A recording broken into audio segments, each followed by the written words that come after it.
All right, good afternoon, everyone. Hope you're all staying safe and healthy. My name is Deanna Fenton, Program Manager here at the Alliance. And as always, it's my pleasure to welcome you to today's program, which will highlight strategies for expanding the donor pool through utilization of marginal donors. Now, as always, before we go ahead and get started with the presentation itself, I'd like to spend a few minutes just briefly reviewing a few general housekeeping items for those of you who are newer to our webinar platform. Now, when accessing our webinars, we highly recommend that you use the Chrome browser to ensure an optimal visual and audio experience. If you're already using Chrome and experience any audio issues, we do recommend reconnecting to the webinar using the phone number that was provided in your confirmation email. Should you need any assistance, please feel free to contact a member from the Alliance team. Additionally, throughout the course of today's presentation, your audio lines will remain muted so that we can ensure the best audio quality for our speakers. That said, we do ask that you take note of the chat feature that's located in the bottom left-hand corner of your screen. This chat will be used to pose your questions to our presenters, so if you have any questions that come up during the course of the webinar, please feel free to submit them at any time. Once the presentation has concluded, we'll go ahead and transition into our Q&A discussion, where our presenters will address as many of your questions as time allows. Now, for those of you who are interested in our upcoming webinars, please note registration is currently open for our next Get Connected webinar entitled Navigating the World of Antibodies and Transplantation. You can join us for that on August 11th at 2 p.m. Eastern. Registration is also open for our next transplant-focused webinar, which will highlight strategies to reduce coordinator turnover and improve productivity. You can be sure to join us for that on August 25th at 3 p.m. Eastern. For more information on all of our upcoming webinars and to ensure you have the latest information, please be sure to visit our website at organdonationalliance.org.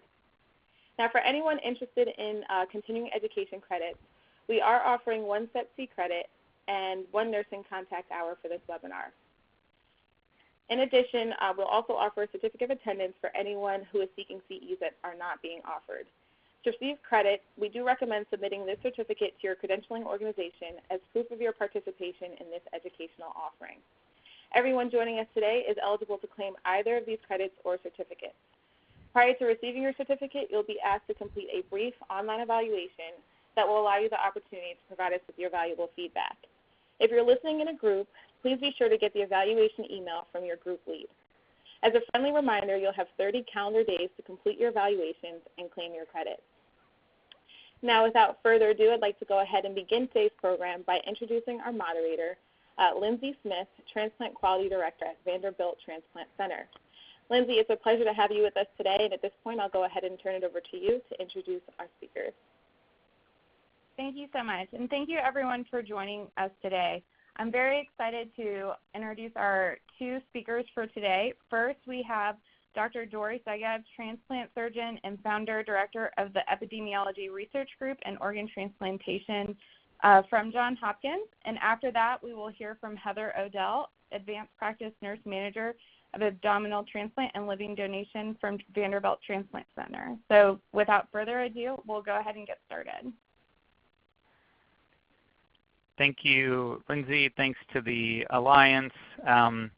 It's a pleasure to be speaking with everyone today. I hope everyone is safe and healthy and doing okay in this bit of a mess that we're in recently. Today we're going to talk about HIV to HIV transplants for the first 20 minutes or so, and then Heather's going to talk about Hep C positive to negative transplants, and then we'll do a nice Q&A after that. So we're going to first talk about the use of HIV positive donors in the United States through what we call the HOPE Act or the HIV Organ Policy Equity Act, and I'll tell you a little bit about the background of that. So the milestones in HIV itself and its interaction with transplantation started with Peter Stock in around before 2010 with the first NIH study where They were transplanting recipients who were HIV positive using the regular donor pool, i.e. donors that were HIV negative. The reason no HIV positive organs could be used in that original study was that the National Organ Transplant Act, written in 1988, made use of HIV positive organs illegal, which made sense at the time in the 80s when HIV was a death sentence. Today, obviously, this is a very different disease. So the multi-center consortium under Peter Stock's lead published the safety of transplanting people with HIV, and then a few years later, we were able to look at the first 400 HIV positive recipients of HIV negative organs, and we compared them to their HIV negative counterparts. And as you see here in this Kaplan-Meier curve, there's basically no statistically significant difference between people who are between recipients who are HIV positive and recipients who are HIV negative when everything else is matched for. So that showed us that it is safe and totally reasonable to transplant people infected with HIV. In fact, when we looked at the first 500 of these, we learned a few important lessons. One is that you can get the same outcomes if you're part of a big clinical trial or if you just do these on your own with a good team that understands HIV, and also that there was no learning curve to these. So the first 5 that people did at their center did just as well as the subsequent ones they did at that center, which was also important because it showed that all you really need to do to transplant people with HIV is to know how to transplant people and then to have an HIV team. What we did show was that what did improve was the outcomes over time. And as you see in the first half of the era, the graft loss and mortality was twice as high as in the second half of the era. So we got twice as good at treating people, at transplanting people who had HIV between 2004 and 2011. Then in 2010-ish, we saw a study from very early results from Elni Mueller in South Africa, pictured here on the left, who was starting to use HIV-positive organs for HIV-positive recipients. For those of you who do not know Elmi's story, it's a well-worth story to learn about. Basically, there was no laws against doing this in South Africa, and she just found herself frustrated by wasting a lot of organs from donors who are HIV positive, because as you see in this table, the HIV prevalence in South Africa at the time was about 18%. That means that 1/5 of the donors would be thrown away. So she started transplanting people with HIV using these donors, and the hospital found out about it and freaked out and tried to fire her and tried to have her medical license taken away. But the first 4 that she did amazingly well and were published in the New England Journal.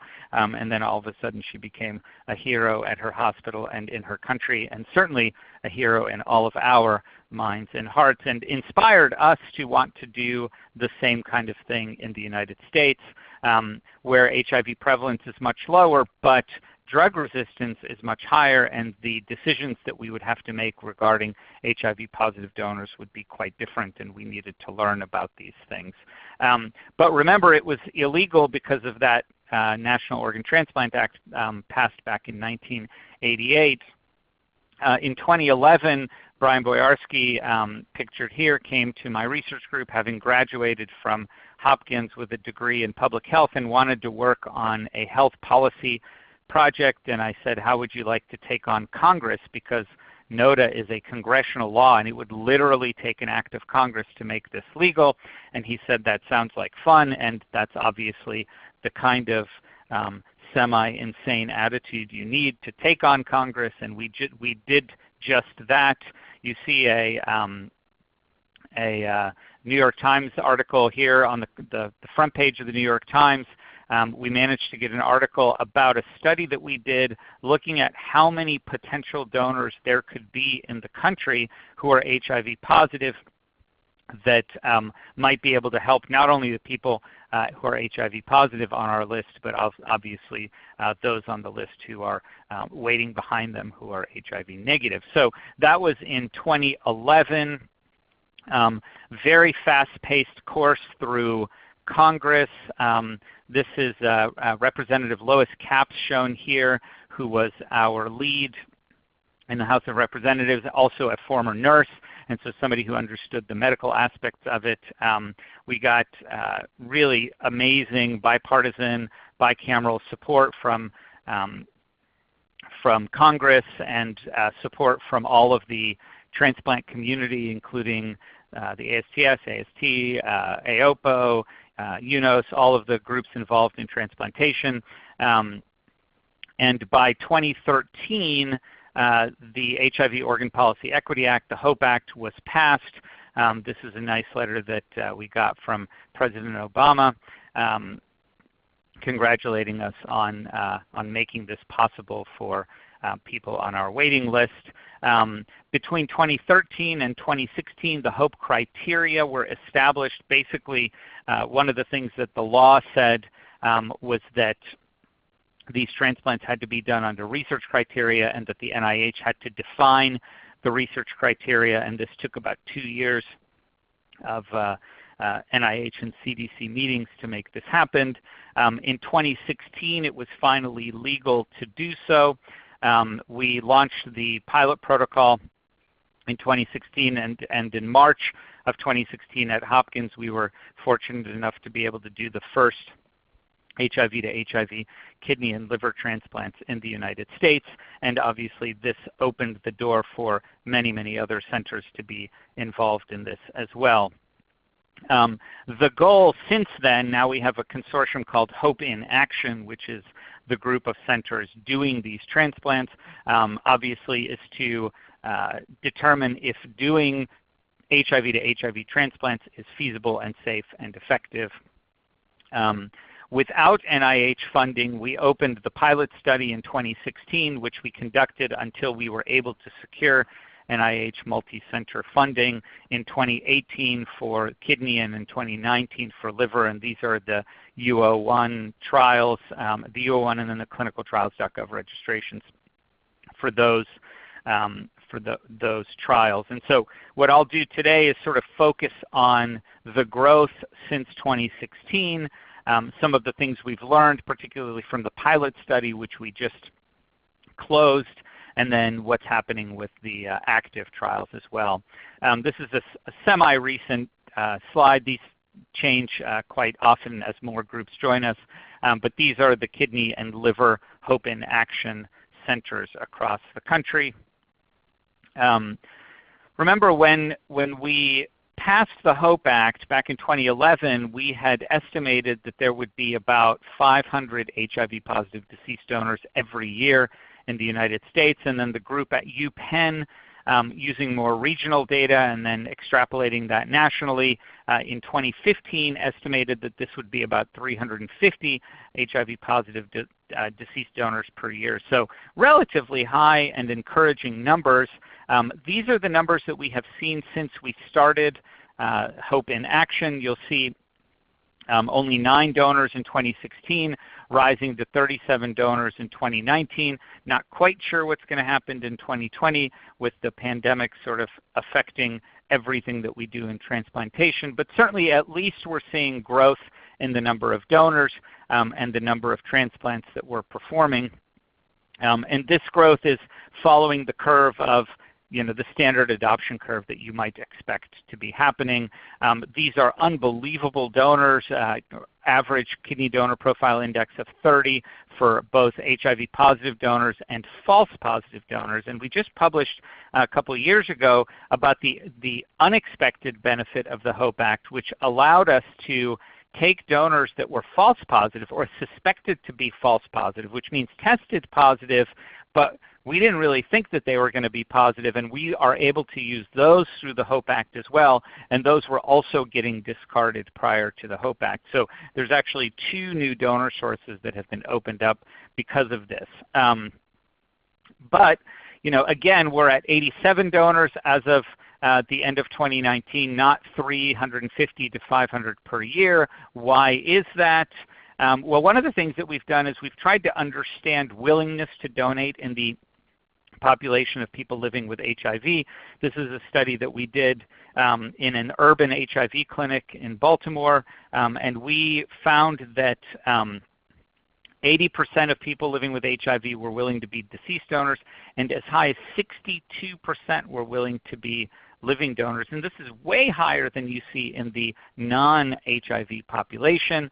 When we studied that a little bit more detail, Sarah Rasmussen did this great qualitative study about, or a mixed method study about the motivations of people to become living organ donors who are living with HIV.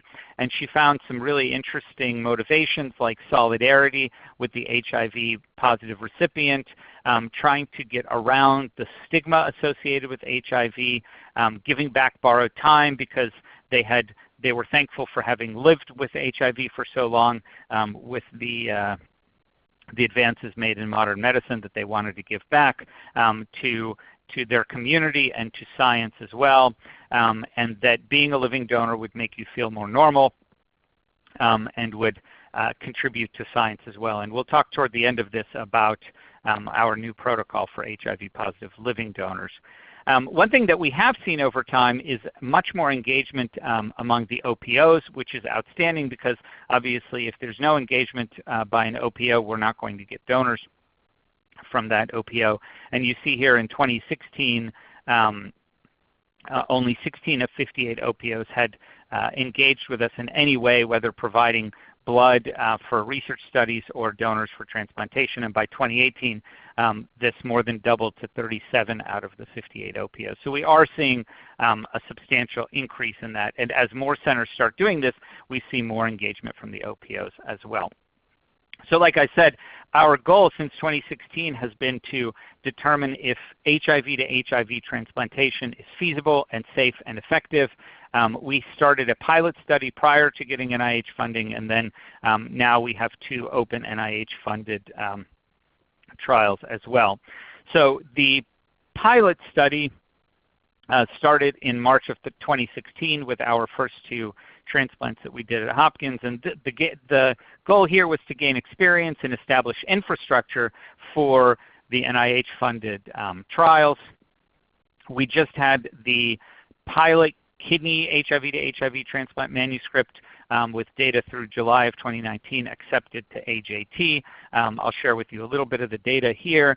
Out of 300 consented that got put on the waiting list at the pilot centers, 75 received transplants, of which 50 were HIV negative, but 22 of those were false positives, and then 25 were HIV positive. So a pretty large cohort of HIV to HIV transplants, all things considered across the world, and the first time that we've really been able to compare side to side HIV positive recipients of HIV positive donors with recipients of HIV negative donors. Inclusion criteria for this study was parallel to the requirements for the HOPE Act. So for us, the HIV-positive candidates had to be 18 years or older with no opportunistic infections or cancer, CD4 over 200, with active antiretroviral therapy that was effective with a RNA less than 50 copies per mil. And the donors that we considered had to have no opportunistic infections or cancer, but we considered donors with any viral load or any CD4 count with the stipulation that the study team must anticipate an effective antiretroviral regimen for the recipient. So we have to be able to cover the recipient's HIV and their antiretroviral pattern with that of the donor as well, because if anyone had antiretroviral resistance, we had to be able to account for that. We looked at patient survival as the primary endpoint, but also your typical secondary endpoints of graft survival, rejection, function, and HIV-specific things. This is the assessment that we did at the time of screening, at the time of transplantation, and then thereafter at weeks 1, 2, 4, 8, etc. after the transplant. The outcomes have been outstanding in this pilot study. We've been able to follow people for a median of around 2 years with 100% patient survival in both cohorts and around 90% graft survival. Some delayed graft function. Interestingly, this is the only thing that's statistically significantly different and was higher in the HIV-negative donor arm, probably something that was confounded here rather than something that's biological. Similar number of adverse events, similar number of opportunistic infections, et cetera. So really great outcomes in these patients. In terms of infections, almost no infections and certainly no difference between the two cohorts, and pretty similar 1-year function of the allografts. When you look at allograft survival, here's the HIV-positive donors, that's D+, HIV-positive. The HIV-negative donors is D-, and you see equivalent graft survival. When we look at rejection, there was a trend to higher levels of rejection in the HIV-positive donor arm, but something that we also noticed was that there was substantial association between receipt of induction and rejection in these patients. So those who received depleting induction had half the risk of rejection as those who received non-depleting rejection. Actually, when non-depleting induction, when we adjusted for this, this was even 1/3 the risk of rejection. And so one of the things this reminds us is that we really need to be careful in the immunosuppression that we use in HIV-positive recipients, particularly those of HIV-positive donors. So that's the kidney side. On the liver side, we've finalized our data and are preparing a manuscript. You see on the right here, out of 70 consented for the liver pilot, 44 received transplants, about half negative, half positive donors. And when you look at patient and graft survival, they were basically, they were at least statistically similar between the groups, possibly slightly higher mortality in those who received HIV-positive donors, but hard to say with this relatively low number and certainly not statistically significant. We also were able to do some really cool science into superinfection.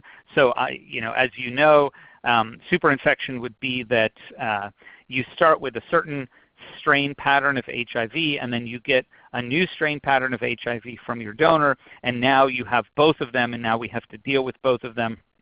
And really the question is, in somebody who's well controlled on antiretrovirals and who gets an organ from an HIV-positive donor where we know the day of the transplant, we know the day of the exposure, they're basically on pre-exposure prophylaxis. Are they going to develop superinfection?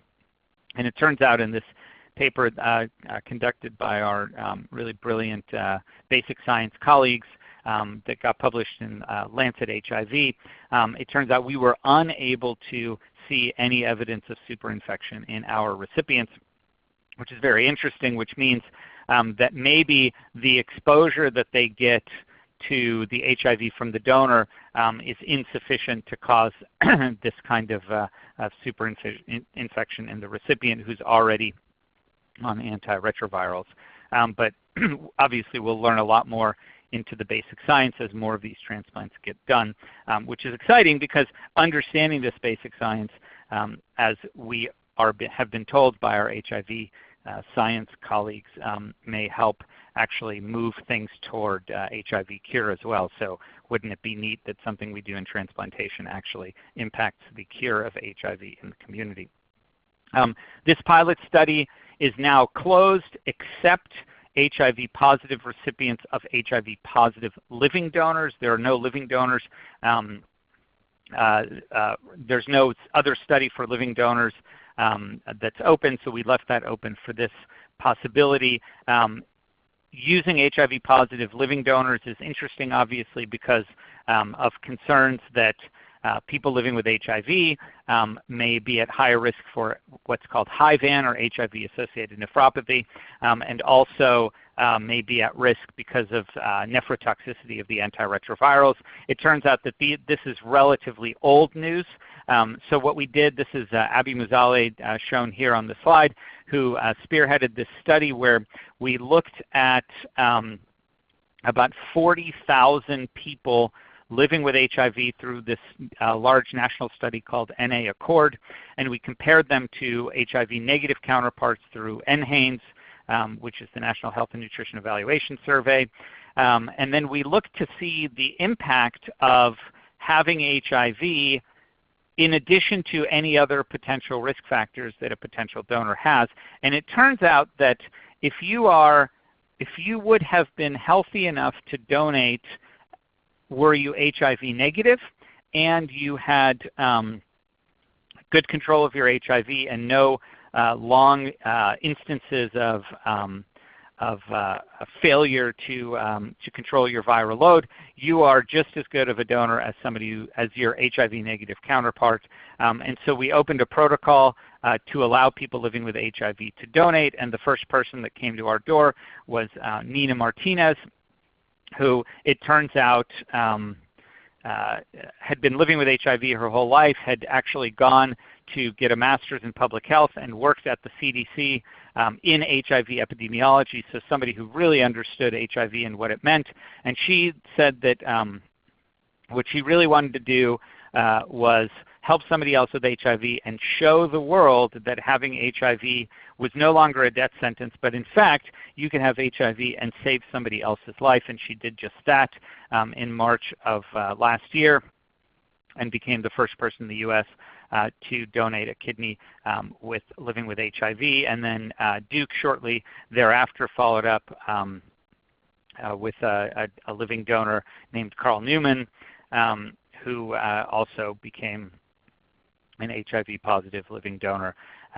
So the stories were in the media, so we can use the names of the donors, but also I consider the donors to be part of the investigative team and the scientific team in doing this, because when you do something where you know very little about what the outcomes are going to be, it takes people who read about it and understand about it to the point where you're comfortable bringing them in to do the science with you. And we're quite proud of Nina and Carl for being trailblazers in that regard. Like I said, our pilot study is now closed, and we've transitioned everything to 2 NIH-funded multi-center UO1 studies, a kidney study that opened in 2018 and a liver study that opened in 2019. The enrollment for these studies thus far, this is a slightly older slide but gives you a sense of it. On the kidney side, target enrollment is 160, and we've already transplanted 102. And on the liver side, target enrollment is 80, and we've transplanted 21. Liver started later, and we have more time to get the liver stuff done. We can't reveal the cumulative outcomes from the UO1s yet because they're still part of the clinical trial and are being reviewed by the DSMB and not by us. But the DSMB meets quite frequently and has found that they believe these transplants to be safe and that the results are consistent with what we found in the pilot study. So we're quite optimistic about that. So that's HIV to HIV transplantation. I would like to acknowledge our incredible team at Johns Hopkins, and in particular my partner in crime from the ID department, Christine Durand, who started as a mentee and has really become an amazing colleague and a leader in this, and her leadership has been incredibly appreciated in bringing hope to its clinical action, and then these are our collaborators from the other Hope in Action centers, and obviously a huge thanks to them and to everybody else contributing data and experience in this endeavor. I will hand things over to Heather to talk about the hepatitis C side of things. Great, thanks Dorry, and thank you guys for having us today to talk a little bit about these unusual organ groups, donor groups, but I love speaking on this topic. It is a privilege to be part of such an exciting thing, and I hope some of this is helpful to you all. So our objectives today are to review donor testing that we get for all donors and what the results of that testing looks like, possible implications of that, some background and history of hepatitis C and what that has looked like in the world of transplantation, and then new considerations in the era of DAAs, or direct-acting antivirals. And then we'll look at using hepatitis C infected donors into non-infected recipients, what our outcomes look like at our center and also at some other centers, and then what the impact of wait time and transplant rates and some financial considerations for using these types of donors as well. So every donor gets 2 types of tests. I recognize there's a wide variety of participants on this call, so I just want to lay some foundation that some of you may be very familiar with, some of you may not be. There are 2 types of tests that we get, a hepatitis C antibody test and a hepatitis C nucleic acid testing, or sometimes that's called polymerase chain reaction, or a PCR test. So in terms of the antibody test, you either get a non-reactive or reactive result. A non-reactive result means there's no prior infection and currently not infected with hepatitis C in most cases. We'll get to that a little bit more as well. And then reactive means that that potential donor was infected at some point in time with hepatitis C, but it gives us no information on whether or not that donor is currently infected. And something to keep in mind is that in both donors and recipients, anybody who tests antibody positive for hepatitis C will always remain positive, regardless of if they've been treated or not. So, this is why it's really important to do NAT testing. So NAT testing is the most sensitive and reliable indicator that we have available for the detection of a current infection with hepatitis C. So negative would indicate that a patient is not currently infected, whereas positive would mean they are currently infected. That's with the caveat of knowing that if there's a super recent infection within the last several days, even up to a week, a nucleic acid test may not pick that up either. So here's kind of a grid of the different kind of testing results we can get on a potential donor. So you have antibody positive and antibody negative and NAT negative, and that means no evidence of any prior infection, and they're not currently infected. And then moving down, you could have an antibody positive NAT negative donor. That means there's evidence of a prior infection, and that infection either spontaneously cleared or was treated with medication, but there's no evidence that the donor is currently infected. You have both antibody positive and NAT positive, which indicates that the donor is currently infected and has been infected long enough to develop antibodies. And then in the top right-hand corner, you see antibody negative, NAT positive. This one can be a bit confusing. It can either mean that the donor is so recently infected that they have not had time to develop antibodies, that the infection hasn't been around long enough to develop antibodies, or it is a possible false positive. This one kind of sometimes makes our heads scratch a little bit.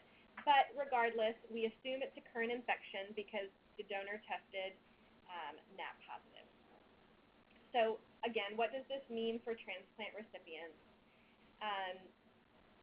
All negative is a minimal increase, is actually of no increased risk to the potential recipient. I say minimal because any donor is just as good as in terms of their high-risk behaviors as the person that we are speaking with about that donor's history. So every potential donor carries some risk of disease transmission regardless of the best testing that we have.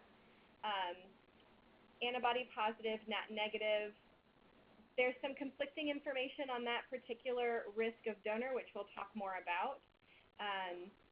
And then any of the NAT positive donors we assume are actively infected and will transmit an infection to the recipient. So a little bit of background on hepatitis C and transplantation. Prior to having these direct-acting antivirals, we had interferon-based antiviral therapy, and this was really contraindicated in extrahepatic transplant. And it wasn't greatly tolerated in liver transplant either. Lots of medication interactions, increased risk of rejection. These medications were poorly tolerated, lots and lots of side effects, and actually fairly low success rates in terms of treating hepatitis C with a durable cure. Nevertheless, patients with cirrhosis and hepatitis C that were decompensated and required a liver transplant, we were able to use infected donors into infected recipients. They already had an infection, and so in those patients, we would monitor them post-transplant, and they were treated with interferon-based regimens. But thankfully, advances in hepatitis C therapy really changed the paradigm of management of hepatitis C. These direct-acting antivirals were very much better tolerated, fewer interactions, fewer side effects, a pretty easy regimen and brief regimented here too for just a few weeks with really high success rates. And so we were finding that our post-liver transplant population was really clearing hepatitis C quickly with very few side effects and with a durable cure. And we were really finding this was the first time we were feeling comfortable using the word cure when it came to hepatitis C. So then we started thinking, how are these patients really any different, the currently infected recipients, any different than the non-infected recipients? And so we began to investigate considering to use these infected organs in non-infected liver recipients. And we had chosen to do that in a few patients whose MELD was not reflective of the severity of their liver disease. We offered them, and it wasn't just unique to hepatitis C, we have these discussions with any patient in offering them expanded organs as a way to expand the potential donor pool to them. And what we were finding was that these recipients were very willing to go down that pathway, and that their cure rates were just the same as our original population. So you start thinking about organ failure patients are at really high risk of mortality, and they require really expensive and intensive disease management in all groups. And we have this ongoing disparity of available organs against people on the wait list, and we had this solid foundation of post-liver transplant patients who were successfully treated consistently with DAAs. So after the obviously educating and consenting recipients appropriately, we began accepting these infected organs for non-infected recipients, and the outcomes were equivalent, as we discussed. So then the question becomes, how can we parlay this experience that we had in liver transplant and the management of hepatitis C into successful expansion of the donor pool for other solid organ transplant and partner with our other transplant programs? And at the same time we were having these thoughts, a lot of centers were having these thoughts. Several centers began researching both types of donors, really, both those that we call hepatitis C exposed, so those antibody positive NAT negative donors, and hepatitis C infected donors, which are those NAT positive donors, into non-exposed or non-infected recipients. And they had lots of varying study protocols with respect to organ groups and agents used, genotypes that were being studied, but the goal for everyone was the same. Can we successfully and safely use these exposed and infected organs into non-infected recipients? So here at Vanderbilt, we first expanded into the heart transplant population, and some of the questions that we talk about are, do we do inpatient versus outpatient treatment? That kind of goes back to the variations in study protocol. We opted for an outpatient treatment of these patients, as we did in our liver transplant population. It decreased interactions for our recipients as they were off many meds, tolerating PO well, and it allowed for patients to stabilize on a post-transplant regimen, as we know that medication adherence is so important to the success of these medications. So some process considerations before we got started was really, and this is kind of getting into the nitty-gritty, if anybody is working through this process now, these are often the questions that we get.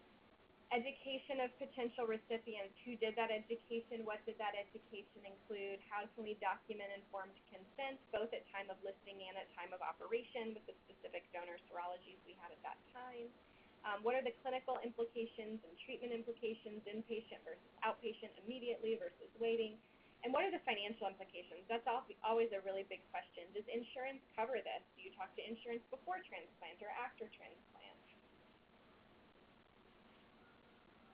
So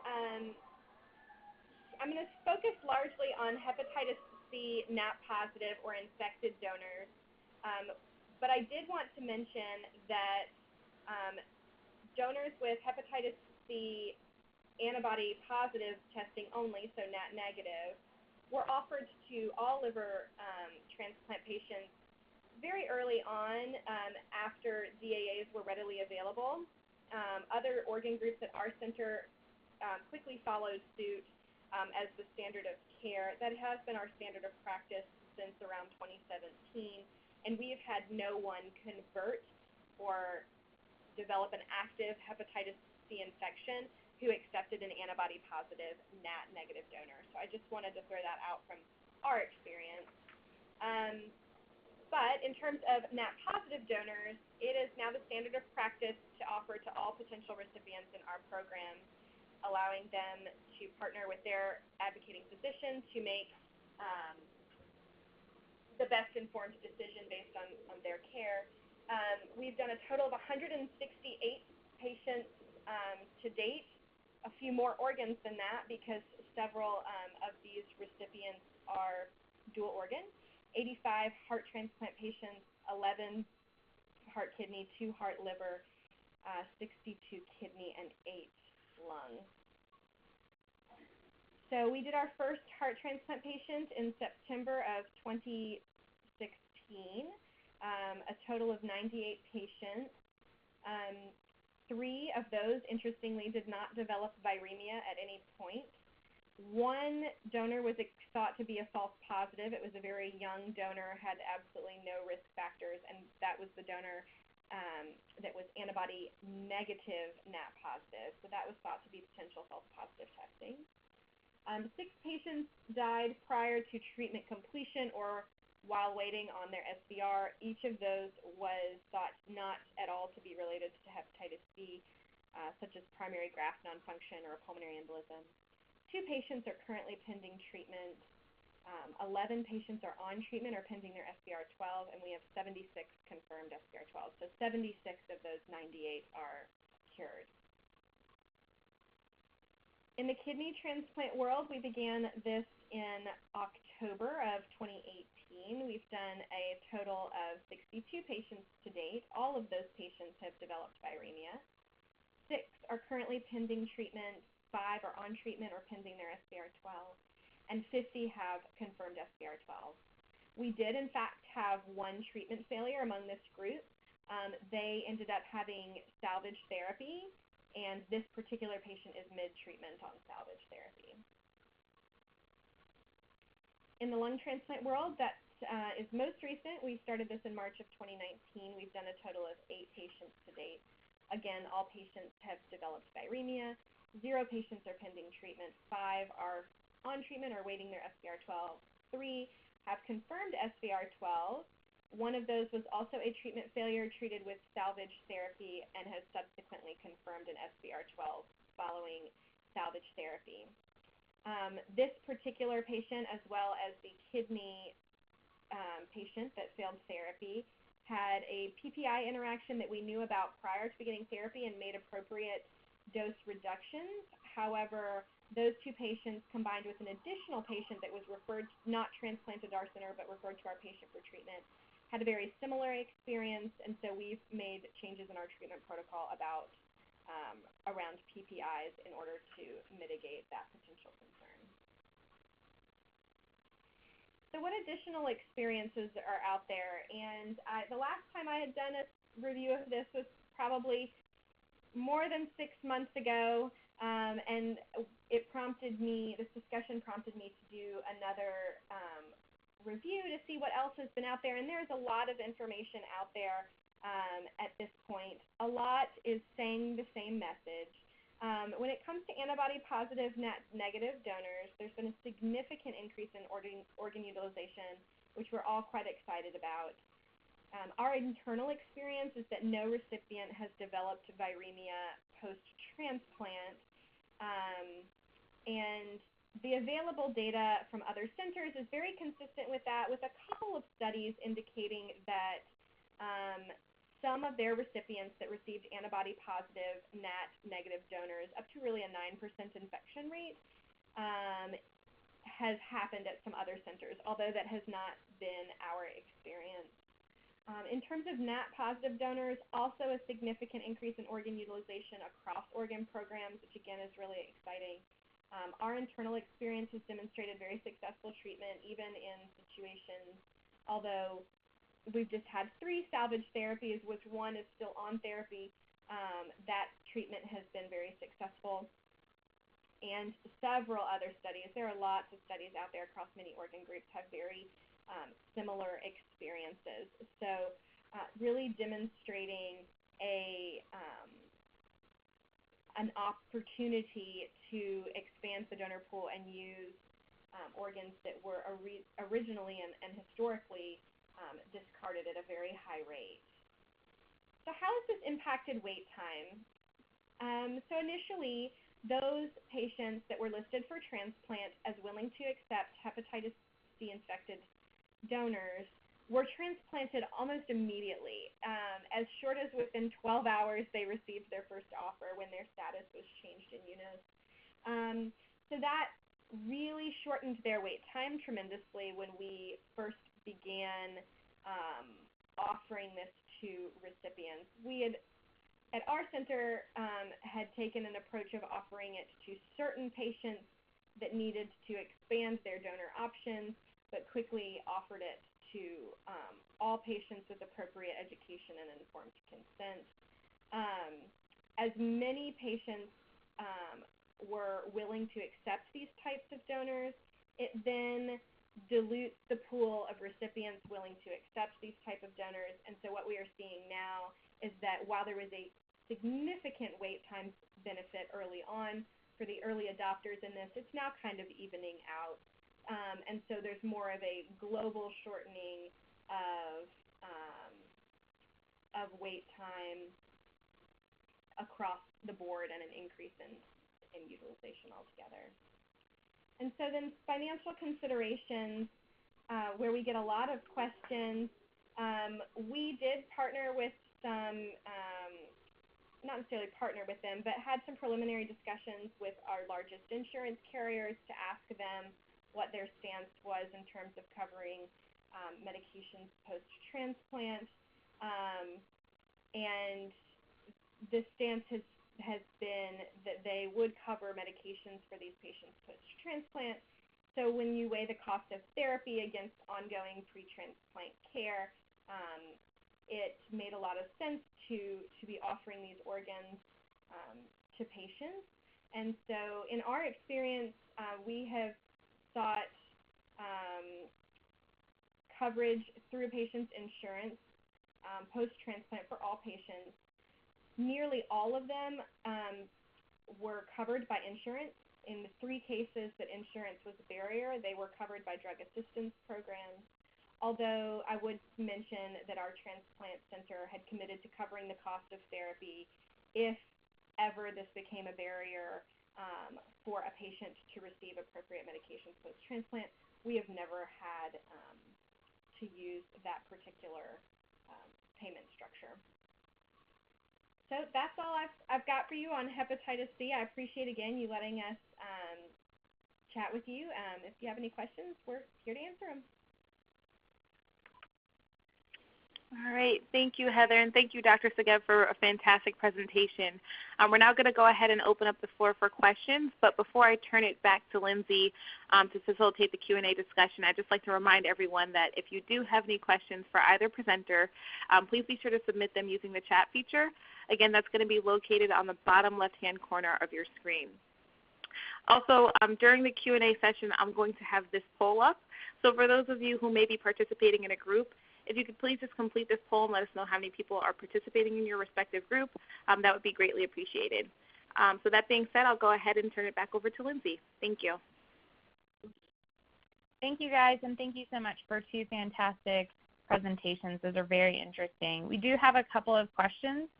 The first question is, have you seen OPOs identify HIV-positive donors as OPTN PHS increased risk?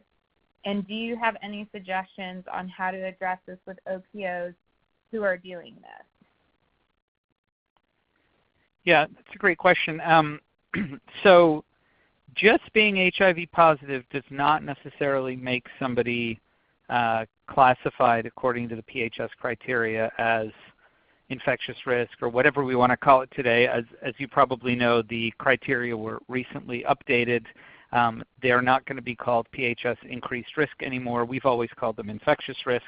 But regardless, only if you have the risk factors that are consistent with the PHS criteria should an OPO label that donor as such.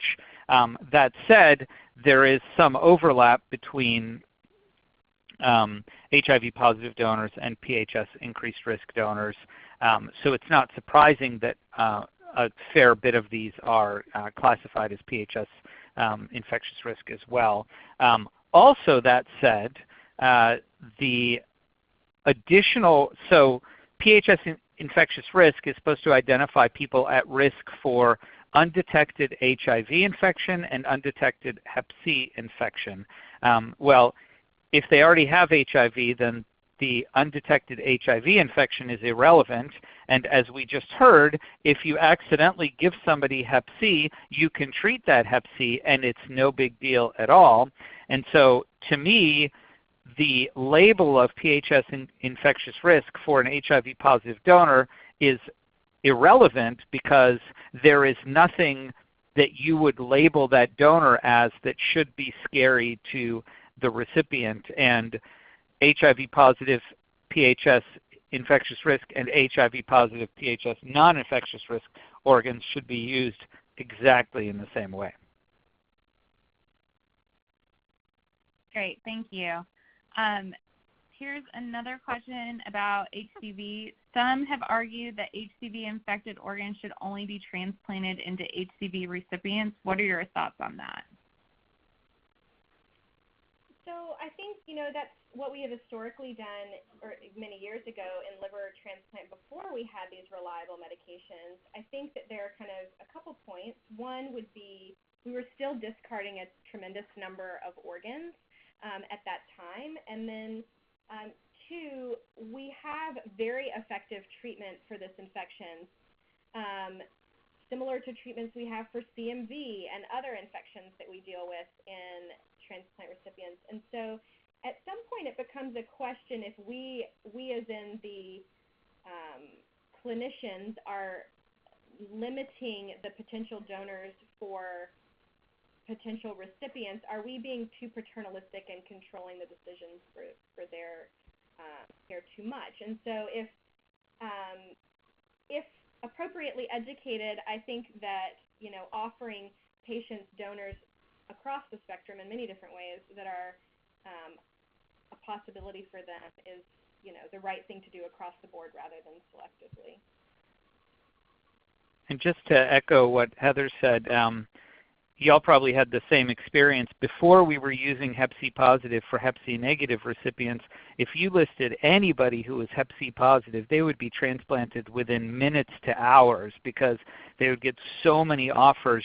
At that time, the nation was discarding 50% of the Hep C positive donors that were out there because there was nobody Hep C positive to put them into because we had transplanted all of those people. So I think, sure, Hep C positive organs are great for Hep C positive recipients, but there are not nearly enough of them. And as Heather said, and as their center has so nicely demonstrated, these are, you know, perfectly safe organs to put into people and then treat with DAAs.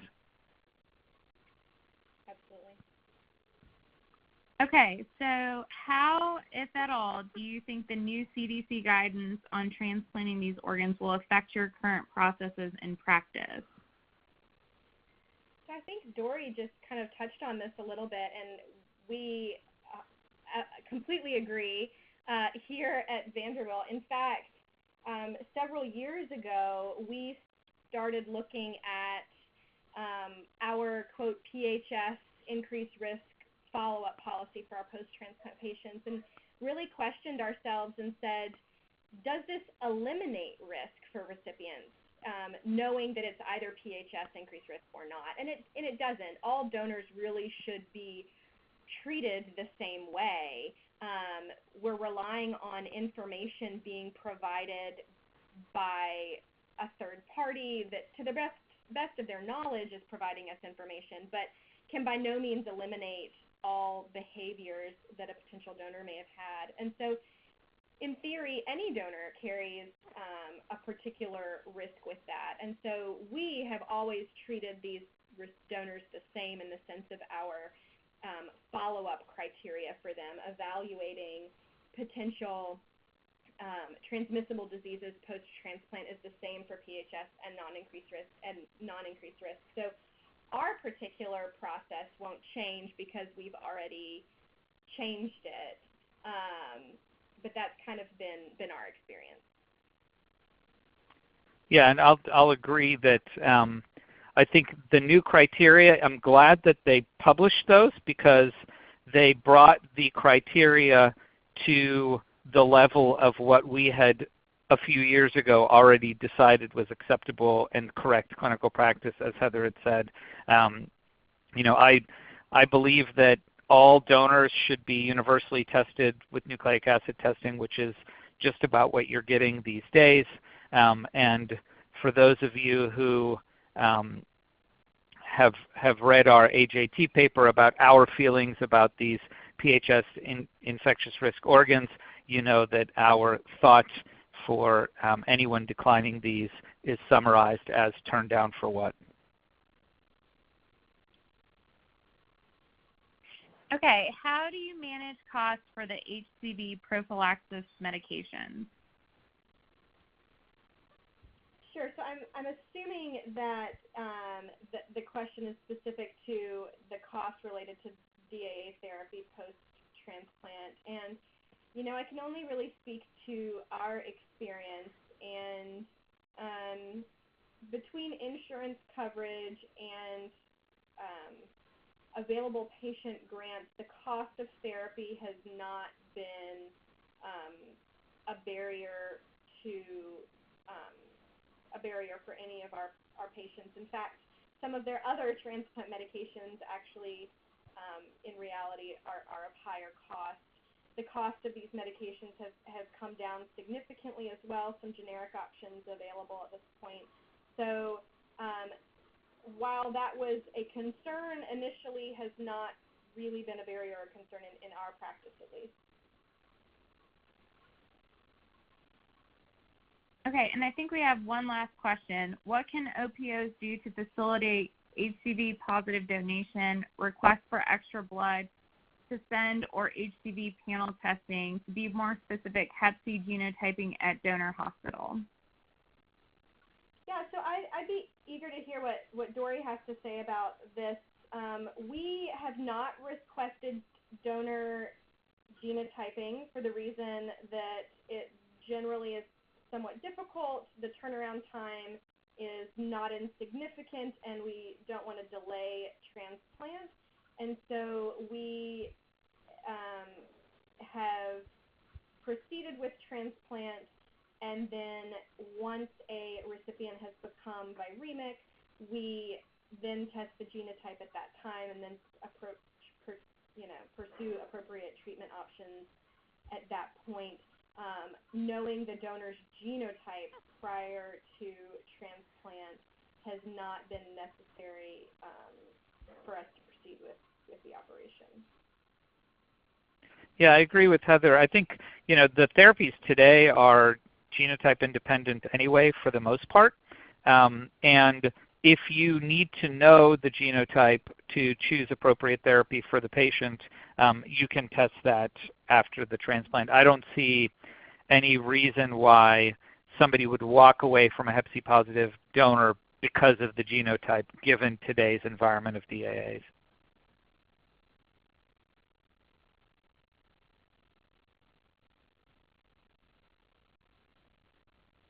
Okay, thank you, everyone. I think that was the end of our questions. All right, thank you. So it looks like I just want to make sure there are no last-minute questions coming in. But if not, we'll go ahead and conclude the Q&A discussion. So that said, on behalf of the Alliance, I'd like to once again thank Dr. Segev and Heather for putting together such an informative presentation. And I'd also like to thank Lindsay for not only facilitating today's presentation, but also for her efforts in coordinating the presentation itself. I think this is a topic that's of interest in the community, and we're so grateful to all three of you for collaborating with us to offer this educational opportunity. So thank you all again so much. And to our participants, as always, we thank you for your participation, and we hope to see you again in the future. Enjoy the rest of your day, everyone.